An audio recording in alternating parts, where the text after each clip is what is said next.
alunos e alunas do curso Mater Dei de Teologia Básica. Nós vamos continuar então nesse nosso quarto vídeo aula, o assunto que nós começamos nesse quinto módulo, que é as Sagradas Escrituras. Então nós vamos estudar até o nono módulo todos os livros, mas antes tem essas introduções que são importantes para nós nos localizarmos e nos basearmos. Então vamos, antes de mais nada, pedir a nosso Senhor Jesus Cristo que envie o Espírito Santo para que nos ilumine no entendimento, no conhecimento das verdades, e assim possamos nos converter e aprofundar a nossa fé. Em nome do Pai, do Filho e do Espírito Santo. Amém. Senhor Deus, fazei que nós, vossos filhos, que buscamos conhecer mais os vossos ensinamentos, cresçamos na nossa fé e no vosso conhecimento, para que possamos adorar-vos e amar-vos como vós mereceis. Por nosso Senhor Jesus Cristo, vosso Filho, na unidade do Espírito Santo. Amém. Em nome do Pai, do Filho e do Espírito Santo. Amém. Então vamos dar continuidade ao nosso estudo, porque o assunto deveras é um pouco longo e a gente vai ser muito pontual na exposição dos assuntos, né? Inclusive, o que eu não falar aqui, com certeza vocês vão encontrar na nossa apostila, né? Os alunos pagantes que estão inscritos oficialmente no nosso curso, que vão receber para cada módulo um certificado. E no final dos 16 módulos que a pessoa fizer, vai receber um diploma do nosso curso, que ainda não é reconhecido, nós prometemos que também seria reconhecido, mas quem sabe nós possamos, né, reconhecer o curso, enfim, nós vamos sempre enviar a apostila. A apostila vai ter todo o assunto. É claro, não vamos esgotar o assunto, mas vai ter todo o assunto, todos os assuntos de cada módulo. Então o que eu exponho aqui é praticamente coisas pontuais, mas importantes e profundas. Então o nosso curso, ele é curto, de curta duração, né, mas de profundidade especial. Então vamos lá, Pentateuco. O que é o Pentateuco? O nome Pentateuco é uma palavra de origem grega, Pentateukos, que significa 5 livros. Pent, 5, teokos, volume, livro, 5 volumes, né? Na verdade, esses volumes que nós chamamos hoje eram rolos, aqueles rolos antigos de papiro e pergaminho, né?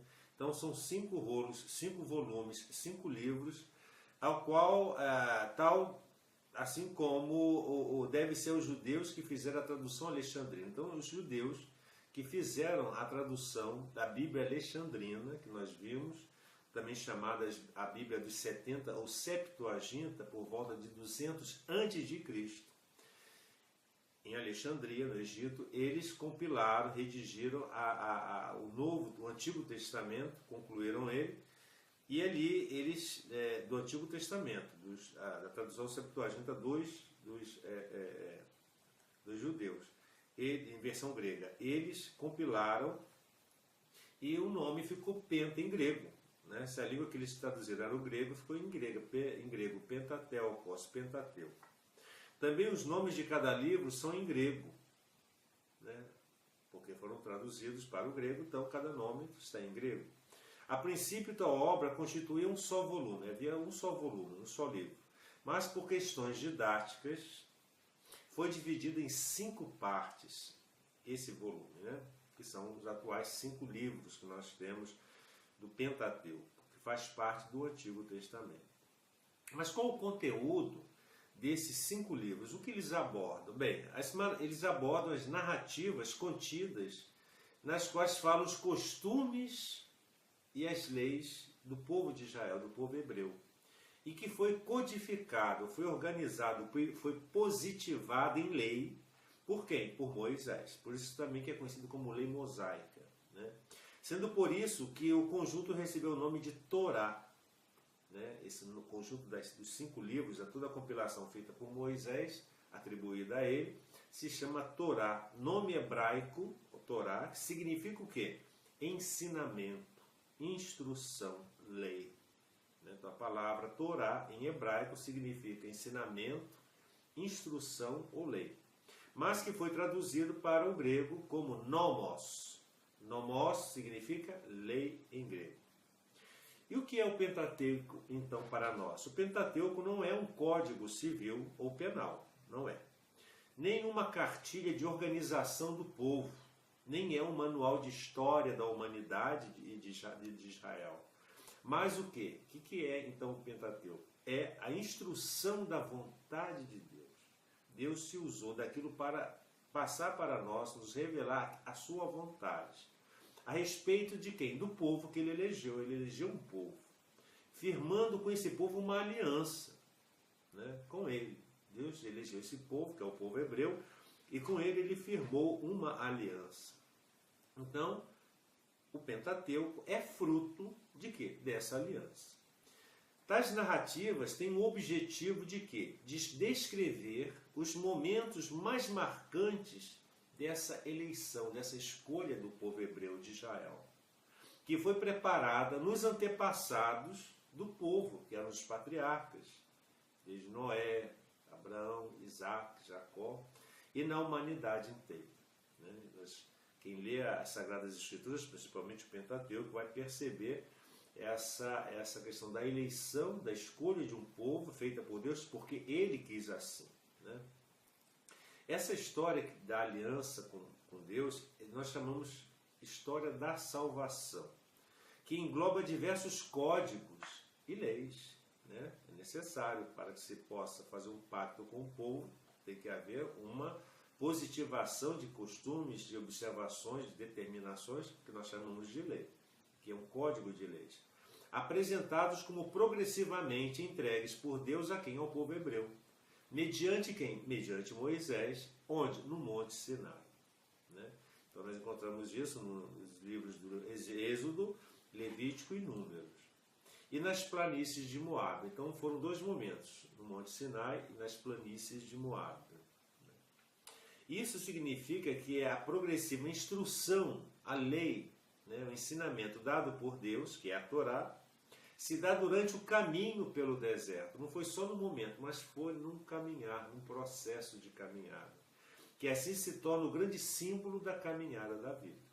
Né? Para nós tem essa simbologia de caminhada da vida. Deus vai fazendo aliança conosco durante a nossa caminhada. Agora vamos explicitar o conteúdo. O Pentateuco, como o nome indica, Penta, 5, se divide, portanto, em 5 livros. Quais são esses livros? O primeiro livro é o Gênesis. A palavra Gênesis em grego significa o quê? Origem. Por quê? Por que se chama origem? Porque começa falando das origens do mundo e do homem. Como surgiu o mundo e como surgiu o homem. Compreende esse livro 2 grandes partes. O livro do Gênesis. Quais são essas grandes partes? A primeira parte vai do capítulo 1 ao capítulo 11. Né? 1 ao 11. E a segunda parte, do capítulo 12 ao capítulo 50. Então vocês vejam que a primeira parte tem 11 capítulos. A segunda parte, de 12 a 50, são uma base de 38 capítulos. Né? É bem grande. Então, Gênesis, a primeira parte fala sobre o que? Os primeiros capítulos, de 1 a 11. Esta primeira parte é chamada de pré-história bíblica. Interessante, né? Pré-história bíblica. Mas por que é pré-história bíblica? Porque apresenta acontecimentos anteriores à história bíblica propriamente dita. Né? Serve como pano de fundo, né? O fundo de cena, que explica o motivo, o porquê Deus quis chamar Abraão. Deus mostra porquê, né? Qual a motivação da escolha de Abraão e de lhe fazer uma promessa. Interessante, muito bonito isso. O Criador fez o mundo e o homem os homens ele fez os muito bons. Mas o pecado estragou a obra de Deus, como se vê no caso de Caim, no dilúvio, na Torre de Babel, né? Deus tinha um projeto, um plano muito bonito, mas o pecado acabou destruindo tudo isso.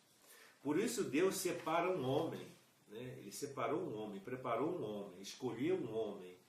e sua descendência, para serem o que? Os depositados da esperança no qual, ou na qual, nessa descendência, enviaria o que? Um Messias Salvador.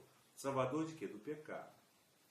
A segunda grande parte, que é a maior, vai do capítulo 12 ao capítulo 50, porque o Gênesis possui 50 capítulos.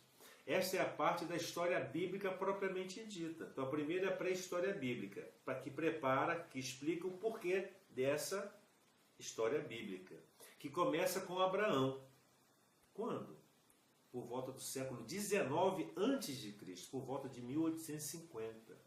E apresenta os patriarcas Abraão, Isaac, Jacó, os três grandes patriarcas, mediante os quais Deus vai realizando a preparação do Messias, do Salvador, do prometido. E o segundo livro é o livro do Gênesis, é o livro do Êxodo. O livro do Êxodo, que é Êxodo, Exodus, em grego significa saída, em inglês exit, né? A influência grega aí. Então a palavra Êxodo em grego significa saída. Saída de quê? Saída do povo hebreu do Egito, mediante o que? As 10 pragas e a celebração da Páscoa, como nós vimos no livro do Êxodo, capítulo 1, versículos de 1 a 15 e versículo 21. Então, são dois grandes momentos, a saída mediante as pragas e a Páscoa, logo na iminência da saída. Depois, a caminhada do povo, né, com Moisés pelo deserto. Até onde? Até o Monte Sinai. E a aliança com Deus, através de Moisés, no Monte Sinai, com a entrega da legislação. O terceiro livro importante do Pentateuco é o livro do Levítico. Por que Levítico? Porque é referente aos membros da tribo de Levi, que se dedicavam ao culto.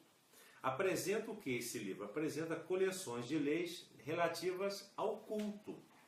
Os levitas eram membros de um povo, da tribo de Levi, que foi exclusivamente dedicado ao culto e ao templo.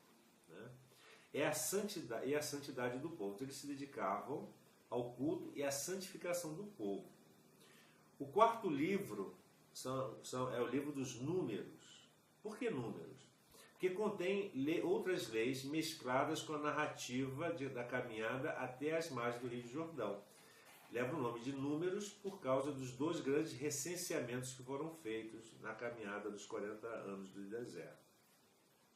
E o quinto e último livro do Pentateuco é o livro do Deuteronômio, também uma palavra grega, Deuteronomos, ou seja, segunda lei. Né? Consta de 5 sermões de Moisés, que recapitulam a lei. Nós vamos ver isso no estudo específico desse livro. E da narração do fim da vida de quem? De Moisés. Né? O problema da autoria do Pentateuco.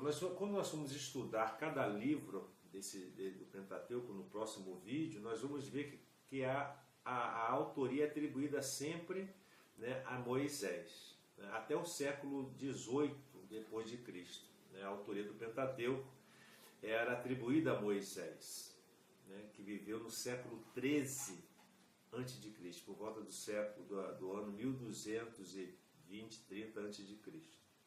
Por quê? Porque fundamentam-se nesses argumentos os próprios textos da Bíblia. A própria Bíblia, esses 5 livros, testemunham que ele teria sido o autor desses 5 livros, mas são atribuições. E nós vemos isso no livro do Êxodo, capítulo 17, versículo 14, Números, capítulo 33, versículo 2, Deuteronômio 31, versículo 9, 22 a 24, o livro de Jó, capítulo 5, versículos 45 e 47. Não se preocupem, porque na apostila tem essas referências bíblicas, né? Inclusive no Novo Testamento também, né? No Evangelho de Mateus, capítulo 8, versículo 4, e Marcos 7, versículo 10.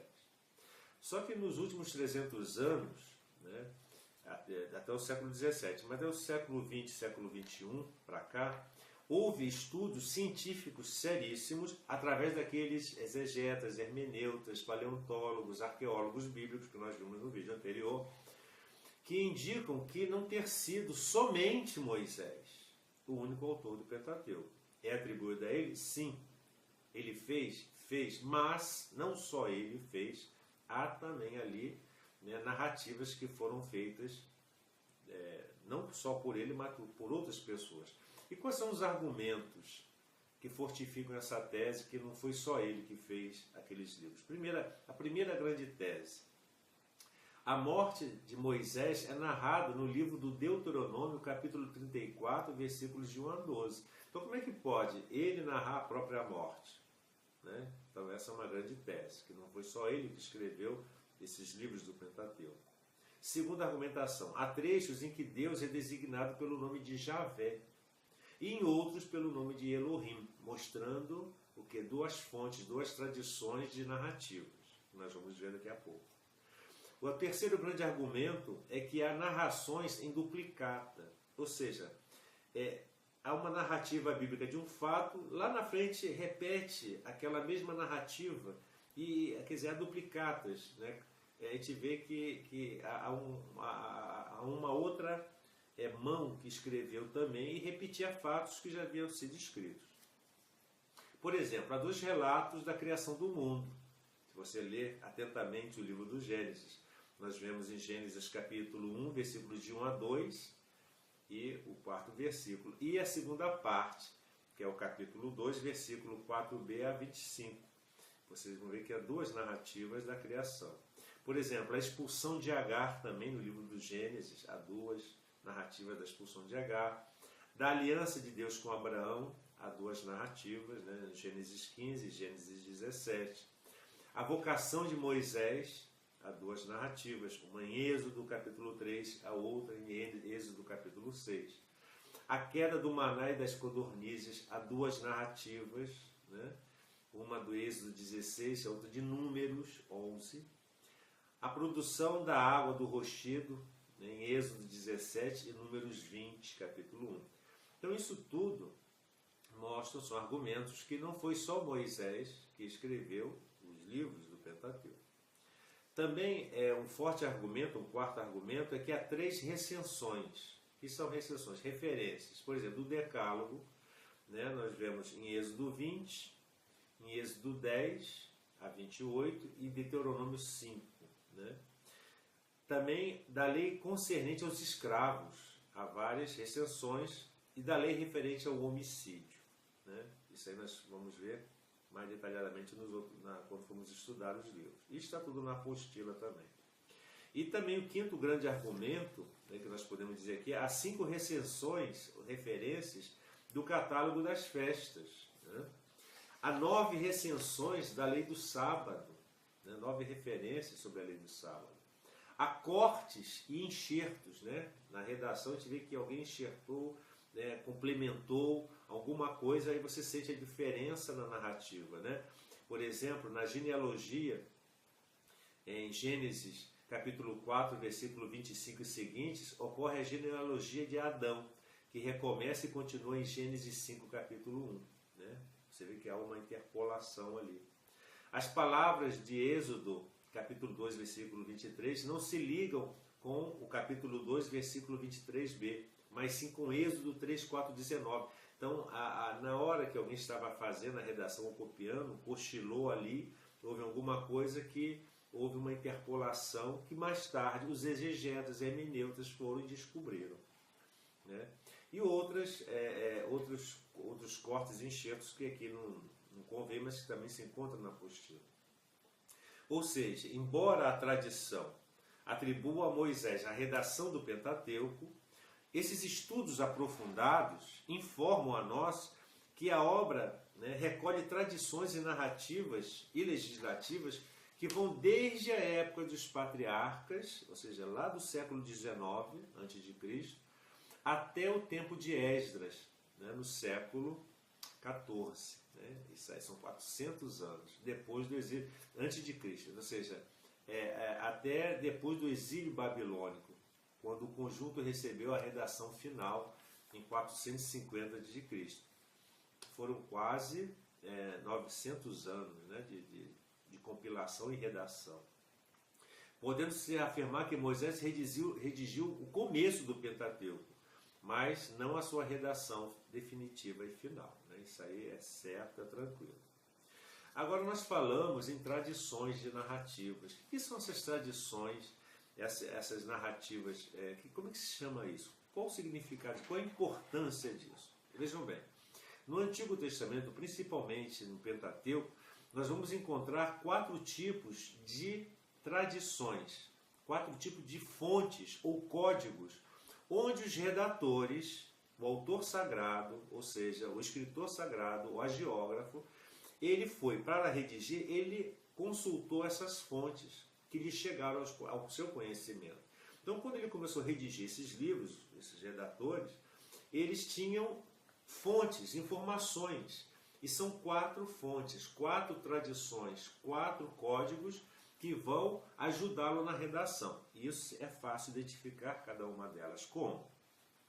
A partir do século XIII a.C., Moisés consolidou-se como líder do povo judeu, isso aí não há dúvida, compilando leis e tradições judaicas anteriores a ele. Porque antes dele já existia o povo hebreu, mas só que aquelas leis não eram decodificadas, positivadas, escritas, redigidas. O que ele fez? Ele pegou aquelas tradições e legislações antigas do povo, até o século XIII, na época dele, e ele redigiu outras leis, influenciadas por Deus, outorgadas por Deus, ampliando todo o bloco legislativo do seu povo. Então toda a legislação, ele pegou as antigas e as novas que Deus lhe havia dado. E Moisés acaba, por fim, codificando um sistema legal que o elevou à sua condição de legislador do povo de Deus. Ele é o grande legislador, associando definitivamente o seu nome à Torá. Lei mosaica, o nome dele. A Torá é conhecida como a lei mosaica. Pois o cativeiro egípcio, no século XII, no século XIII a.C., estabelecido, após o cativeiro egípcio, no século XII a.C., o povo foi estabelecido aonde? Na Terra Prometida. E ali eles construíram vários santuários nessa Terra Prometida. Quais foram os santuários que eles construíram depois do exílio, quando eles atravessaram o mar e conquistaram a Terra Santa? Foram os santuários de Betel, de Dan, Hebron, Siquém, Mambré, Bersabé e Jerusalém. Foram 7 santuários. Nesses lugares haviam sacerdotes e levitas que se dedicavam ao culto e ao templo, E essa tribo dos levitas era uma tribo sacerdotal. E eles redigiam, esses sacerdotes, esses escribas, esses levitas, eles redigiam peças litúrgicas e catequéticas, porque eles se dedicavam ao culto e à catequese, digamos assim, daquele povo hebreu, que se tornaram tradições, se tornaram uma espécie de normas, tradições que foram acrescidos ao bloco do Pentateuco. Então aquilo que eles produziram foram acrescentados ao Pentateuco. No século X, ou seja, no tempo de Salomão, por volta do ano 972 a 932 a.C., os escribas e sacerdotes que zelavam pelas tradições de Israel compilaram textos referentes à história e culto do povo judeu de forma mais sistemática. Então eles foram, de uma forma sistemática, foram organizando aqueles textos antigos referentes à história do culto e do povo judeu. Qual era o objetivo que eles tinham? Era ter uma visão de conjunto dos benefícios de Deus para com seu povo. Era uma instrução. Então eles queriam ter aquilo de uma visão de conjunto. Desses trabalhos, desses escribas e sacerdotes, resultaram o quê? Algumas coleções de narrativas bíblicas que são históricas e narrativas e legislativas, que podem ser identificadas como fontes na composição do Pentateuco. Também esse trabalho literário e legislativo feito por esses sacerdotes do tempo de Salomão também foram acrescidos no Pentateuco. Então, portanto, são 4 tradições ou códigos identificados por quem? Pelos estudiosos e especialistas da Bíblia, os hermeneutas, os exegetas, que foram aceitos pela igreja. A igreja aceitou como inspirados essas tradições. E quais são essas tradições? A primeira se chama javista. A segunda, eloísta, sem H, eloísta. de Eloá, javista de Javé, eloísta de Eloá, ou Elohim, o código sacerdotal, que nós falamos dos sacerdotes, né? E o deuteronomista, que nós vamos explicar por que esse nome. Qual é, portanto, o primeiro código javista? O primeiro código javista, ele narra, é uma narrativa que predomina o nome Javé. Sempre quando tem um texto Javé, opa, veio da fonte javista. Para designar quem? Deus. Bem antes da revelação do nome a Moisés, né, no Êxodo 3. Teve origem onde essa fonte javista? Teve origem no reino de Judá, sob Salomão, entre o ano 972 e 932. Foram 50 anos, né, nesse período do reinado de Salomão, antes de Cristo. Fala das origens do mundo, da humanidade, de Israel, dos patriarcas, da fuga do Egito, do povo hebreu para o Egito, até a morte de Moisés. É identificado pelo segundo relato da criação, né, que nós vimos no livro do Gênesis, falamos ainda há pouco. Em Gênesis capítulo 2, versículo 4b a 25. A segunda narrativa bíblica da criação, no livro do Gênesis, é de fonte javista. Como que se caracteriza essa fonte javista, né? Vamos ver agora. Primeiro, pelo estilo simbolista e antropomórfico, né? Toda ela feita de simbologia e antropomorfismo, ou seja, dando semelhança às coisas, às pessoas, a Deus, como se fossem homens, né? É uma linguagem concreta, não especulativa, né? E imaginativa, mostrando Javé muito perto dos homens, agindo como se fosse um ser humano, o que é forte sinal de antiguidade, né? Uma fonte bem antiga. Javé, Deus, é descrito como o oleiro, o jardineiro, o cirurgião, o arquiteto, né? Deus que anda, o Deus alfaiate, que faz as vestes, né, de Adão e Eva. Tudo isso você vai encontrar na apostila, as referências bíblicas também, dos textos. Uma segunda característica desse código javista: apresenta narrativas cheias de vivacidade, realçando o dramático da história. Então, a queda dos primeiros pais, a visita do Senhor a Abraão, né, as pragas do Egito, são características bem marcantes desse código. E a terceira característica é que reproduz também etimologias populares dos nomes de pessoas e lugares. Então nós vamos ver, por exemplo, o nome de Eva, o significado, o próprio texto dá, Babel, Jacó, Edom, Israel, Meriba, né? Eles dizem o nome e o que significa aquele nome. Isso é próprio da fonte javista. E a fonte eloísta, ou código eloísta, ou tradição eloísta, é aquele que usa sempre o nome Elohim, Eloá, né? É a narrativa que dá larga preferência ao nome Elohim, que é plural de Deus, que significa deuses, porque eles não tinham superlativo, como nós já vimos isso, né? Então, para dar significado de qualidade, eles usavam o plural. Foi redigido quando isso? Né? Por volta do ano 850 a 750 a.C., né? Por volta do século VIII. No reino cismático da Samaria, que era o reino do norte, o reino de Judá era do sul. O reino do norte da Samaria também era chamado reino de Israel, isso logo após Salomão, né? Ao norte da Palestina. Este código eloísta, ele evita os antropomorfismos. Enquanto o javista usava esse método antropomórfico, já o eloísta, ele evita, pondo mais relevo na transcendência de Deus. Ele fala aos homens por vias menos diretas, servindo-se de sonhos ou de intervenções de anjos, né? Essa tradição tem essa peculiaridade. Nós vemos isso no livro do Gênesis, capítulo 15, capítulo 20, capítulo 21, 22 e capítulo 28. Está na apostila também. Esse código eloísta fala das origens do mundo, da humanidade, de Israel, dos patriarcas, da fuga do Egito até a morte de Moisés. Sabe-se que após a queda da Samaria, no ano de 722, guardem sempre essa data, que é a queda do Reino do Norte, né, que Israel se dividiu em dois reinos, Reino do Sul de Judá e Israel do Norte.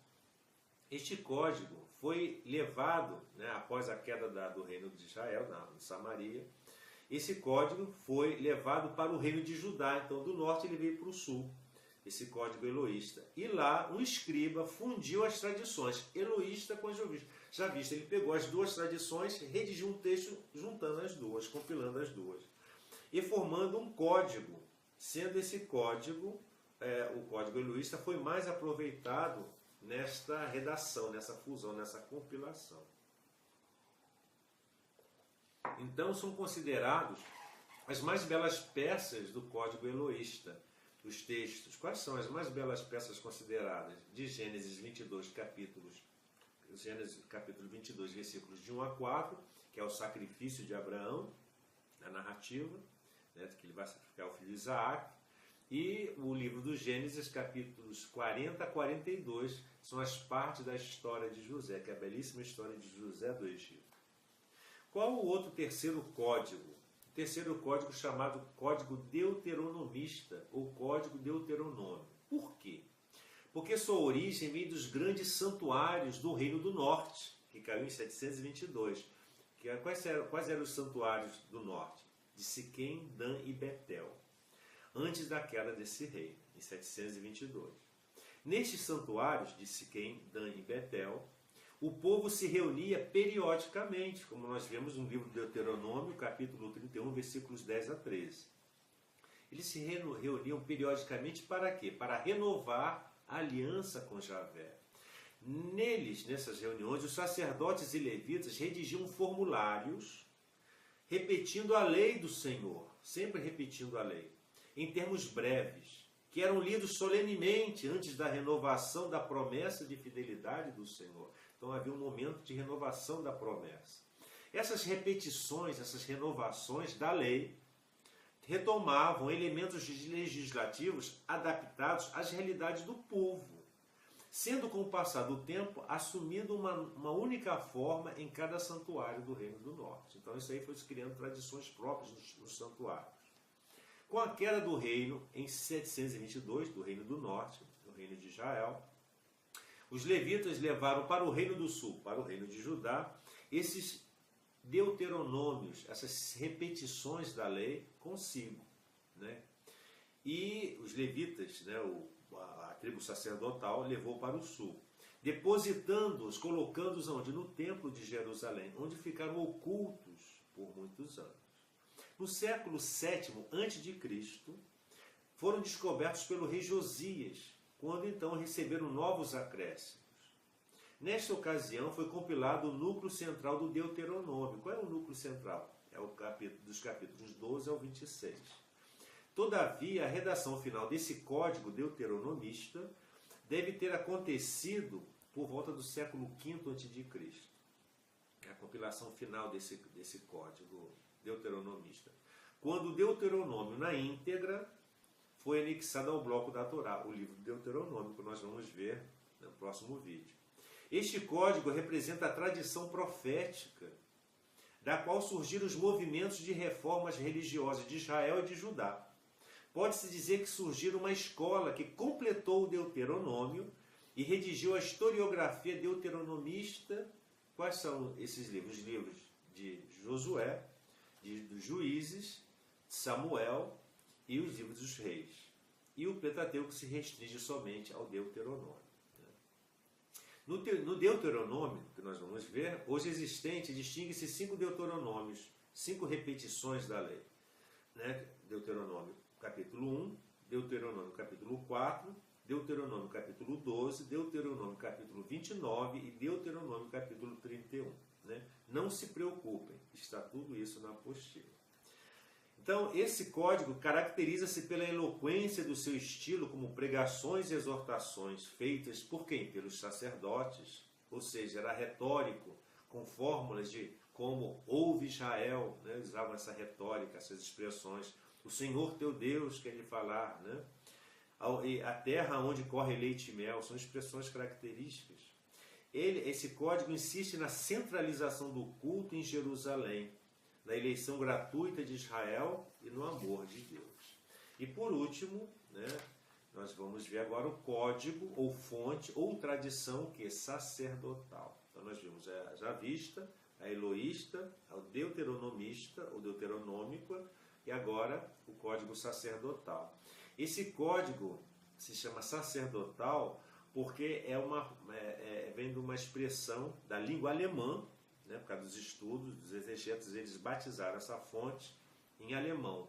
É Priesterkodex. Então é o código sacerdotal, que significa Priester em alemão, sacerdote, codex, código. Né? Por que esse código? O que é esse código? Esse código surgiu no século VI a.C., que era diferente do javista, do eloísta e do deuteronomista. Esse código surgiu no século VI a.C., durante o exílio da Babilônia, entre 586 e 536, naqueles 50 anos de exílio. Quando os sacerdotes de Jerusalém redigiram textos relatando as tradições do povo israelita. Eles estavam no exílio. Então, como eles estavam desprovidos das leis, o que eles fizeram? Eles começaram a redigir, os sacerdotes que estavam no exílio, relatando o que? As tradições do povo israelita, formando um código chamado sacerdotal, porque eles não tinham aquelas outras fontes, que eles haviam perdido. Então, eles, né, redigiram esse código, que é sacerdotal, porque foram os sacerdotes no exílio na Babilônia que fizeram isso. Qual era a finalidade? Por que eles fizeram isso? Era lembrar ao povo que estava no exílio que Deus instituiu um povo como comunidade de culto e como povo sacerdotal, bem como a continuidade da bênção de Deus ao povo escolhido, que era o povo de Israel, e das promessas que eles gozavam. Por isso explica-se a apresentação de genealogias e cronologias, números e linguagens repetitiva e às vezes até monótona, que tentam mostrar a ligação entre os patriarcas e o povo do exílio e do pós-exílio. Nós vamos encontrar essas citações na apostila. E por representar a tradição dos sacerdotes e levitas, essa fonte, esse código, né, sacerdotal, revela uma mente o que mais culta e elaborada, né, mais sofisticada, que eram os sacerdotes, e a transcendência e soberania divinas sobre a criação. Já havia uma teologia, digamos assim, nesse texto mais elaborado. Embora presente em todo o Pentateuco, este código identifica-se sobretudo como com o livro do Levítico. Né? Então, de todos esses livros, de todas as fontes, o livro do Levítico, que faz parte do Pentateuco, se identifica muito com esse código sacerdotal. E para concluir, então, nosso estudo de hoje. Os estudiosos consideram que a redação final do Pentateuco, né, de todos os 5 livros, a redação final, deu-se por volta do século V a.C., quando um sacerdote, ninguém sabe, talvez, segundo estudiosos, Esdras, fundira os documentos sacerdotal, né, dessa fonte sacerdotal, com o javista e o eloísta, colocando em apêndice a esse bloco o código deuteronomista, dando constituição definitiva do Pentateuco, o Torá, que chegou até nós. Então essa é uma visão panorâmica de toda a história da redação do Pentateuco e das 4 fontes de onde eles foram redigidos, foram compilados. Né? Agora, nesse quinto módulo, nessa quinto vídeo aula, desse quinto módulo que nós vamos fazer a partir da próxima aula, vocês vão ver os 5 livros. Nós vamos também tentar, de uma maneira muito pontual, porque o assunto é profundo, né, pegar os 5 livros, né, em 45 minutos é uma proeza que eu não quero muito me arriscar, porque nós temos que fazer, mas que vai nos dar pistas, vai nos esclarecer muitas coisas, mas não se preocupem, sempre eu faço aqui a referência, está tudo na apostila. Né? Quaisquer dúvidas, coisas que vocês não estão entendendo, mandem para mim as perguntas, as dúvidas, através do nosso e-mail, cursomaterday@abol.com.br, que eu terei toda a alegria e satisfação em poder responder a todos vocês. Que o Senhor nos abençoe, guarde-nos de todo mal e nos conduza à vida eterna.